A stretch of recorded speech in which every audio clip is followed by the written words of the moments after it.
Bongkar, jangan tak bongkar, bongkar sampai terlondeh, ulas, jangan tak ulas, ulas sampai semua orang tahu dan kalau boleh kedapatan.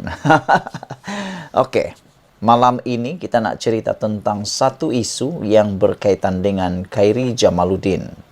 Beberapa hari yang lepas, Khairy Jamaluddin mengaku bahawa secara terbuka beliau mengaku beliau mahu jadi Perdana Menteri. Itu yang pertama.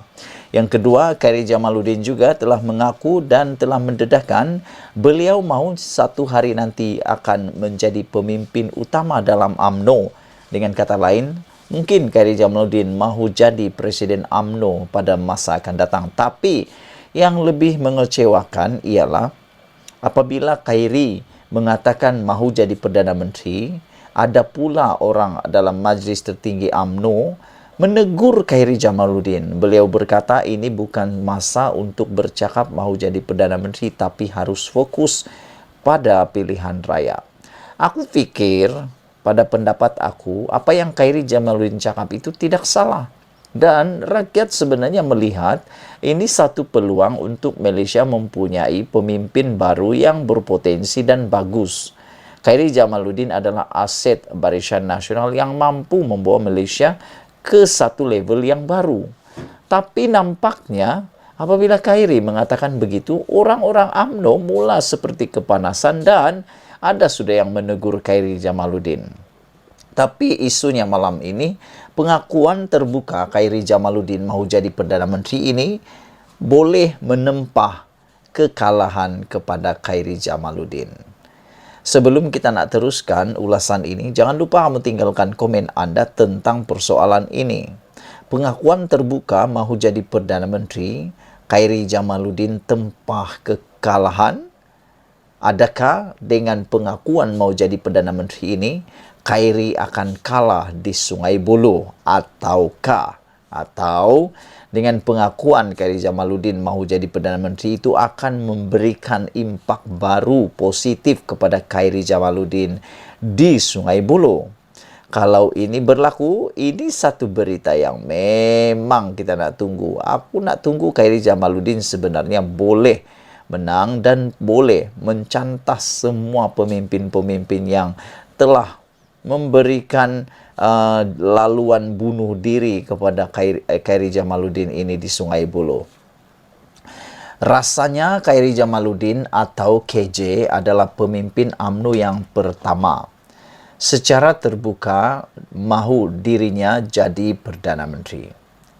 Sebelum ini, walaupun seseorang pemimpin UMNO itu memang diketahui sedang merancang untuk menjadi Perdana Menteri atau kedudukan makin hampir dengan kerusi tersebut.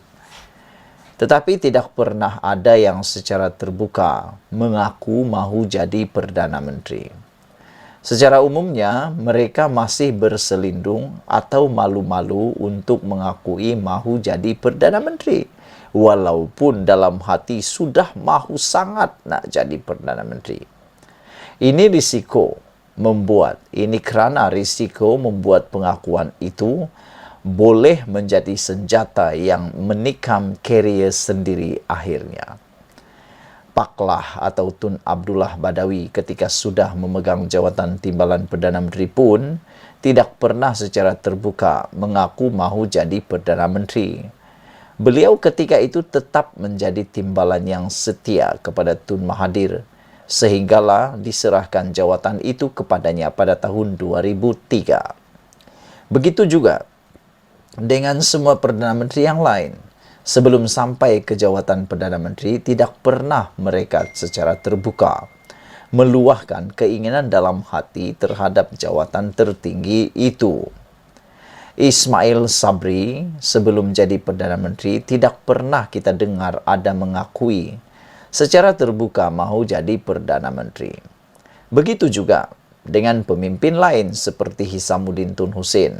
Misalnya, walaupun diketahui beliau ada cita-cita ke arah itu dan sentiasa pula berusaha meningkatkan kariernya dalam UMNO, tapi tidak pernah walau sekalipun mulutnya mengeluarkan kenyataan mahu jadi Perdana Menteri.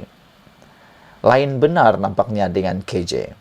belum pun memegang jawatan timbalan Perdana Menteri atau timbalan Presiden UMNO. Bahkan beliau tiada apa-apa jawatan dalam hierarki parti ketika ini dan sedang berjuang untuk memenangi kerusi Sungai Buloh pada 19 November ini.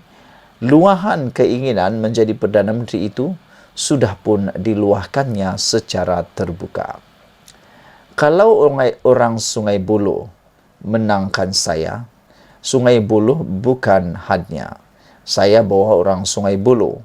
Satu hari nanti kita pimpin Malaysia insya-Allah, kata Khairi Jamaluddin. Khairi menambah dengan takdir Allah dengan sokongan daripada rakan, satu hari nanti saya mahu memimpin UMNO, katanya. Nah, ini bukti Khairi Jamaluddin memang mahu nak jadi Presiden UMNO. Satu hari nanti saya mahu jadi Perdana Menteri untuk membangunkan negara ini. Tapi saya mesti menang di sini dulu, kata calon Barisan Nasional itu semasa ceramah di Taman Saujana Utama Sungai Buloh semalam. Tidak salah jika tujuan KJ meluahkan keinginannya itu ialah agar pengundi Sungai Buloh tidak ragu-ragu untuk memberi kemenangan kepadanya pada pengundian 19 November nanti. Mungkin ini senjata terakhirnya untuk memenangi kerusi Sungai Buloh. Memandangkan peluangnya untuk menang masih samar. Berikutan majoriti kemenangan PKR di kerusi tersebut pada PRU 14 lalu adalah lebih 26,000 undi. Meskipun kedatangannya ke Sungai Buloh setelah diketepikan daripada Rembau setakat ini disambut baik oleh pengundi, tinjauan juga mendapati peluangnya untuk menang masih lagi 50-50. Kelebihan pencabarnya, Ramanan daripada PKR, selain beliau amat disenangi oleh penduduk tempatan, dua dun dalam Parlimen Sungai Buloh itu, Kota Damansara dan Paya Jaras, memang sedia dalam genggaman PKR setelah memenangi pada PRU 14 lalu. Paya Jaras diwakili oleh Khairuddin Othman, manakala adun Kota Damansara ialah Satiri Mansor. Melalui dua adun berkenan, usaha mendekati pengundi pasti lebih mudah bagi Ramanan dan ini satu kelebihan buatnya berbanding KJ. Persoalan di sini, apakah dengan pengakuan secara terbuka mahu jadi Perdana Menteri itu boleh membawa keuntungan kepada KJ untuk memenangi kerusi Sungai Buloh? Atau adakah pengundi Sungai Buloh boleh terpikat dengan perkara itu? Atau mungkinkah musuh dan pesaingnya dalam UMNO yang turut mengidam kerusi Perdana Menteri akan mula berusaha memastikan kekalahannya di Sungai Buloh ini? Sekali lagi, atau mungkinkah musuh dan pesaing Khairi Jamaluddin dalam UMNO yang turut mengidam kerusi Perdana Menteri akan mula berusaha memastikan kekalahannya di Sungai Buloh ini? Ditulis oleh sahbudinhusin.com. Sekian dulu untuk kali ini. Jangan lupa tinggalkan komen Anda, tekan butang subscribe. Malaysia kita punya, kita jaga sama-sama, cintai Malaysiaku. Bye-bye.